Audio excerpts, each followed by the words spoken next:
तुम उस वक्त आई जब मैं उगने की अभिलाषा लिए बीज सा दबा हुआ था मिट्टी में।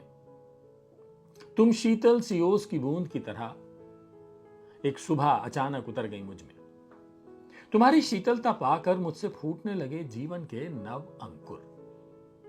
मिट्टी से बाहर आते वक्त तुम जड़ों की तरह धसी रही जमीन में मुझे सहारा देने को।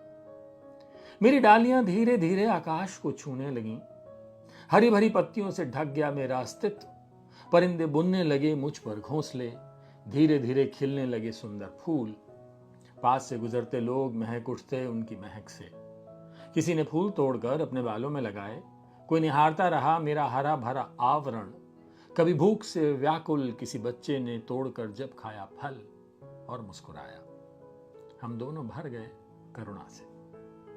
मेरी छांव में बैठ कई प्रेमियों ने किए प्रेम के वादे और कुरेदे अपने नाम मेरे तने पर। इन सब से अनभिज्ञ तुम खुरसती रही मेरे आसपास से खरपतवार। तुमने फूल नहीं देखे, हरी पत्तियां नहीं देखी। तुमने मेरे तने से रिश्ते घाव देखे और उनसे लिपटी रही किसी लेप की तरह। पतझड़ में जब सूखने को हुआ मैं आकाश की ओर उम्मीद भरी निगाहों से तकती, तुम्हारी आंखों से गिरे आंसुओं ने सींचा मुझे।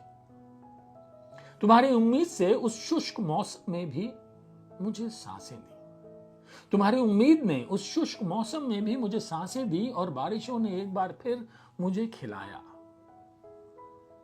जीवन की जमीन पर मैं तुम्हारे धैर्य और आत्मीयता से उगाया हुआ वो पेड़ हूं जिसकी डालियां लदी रहेंगी कविताओं से जीवन भर। हम दोनों जानते हैं प्रेम कैसे संजोना है। एक को माली एक को पेड़ होना है। हेमंत परिहार, क्या कमाल लिखा है ना, कि हम दोनों जानते हैं प्रेम कैसे संजोना है। एक को माली एक को पेड़ होना है। क्या बात है। चलिए ना, इश्क करते हैं।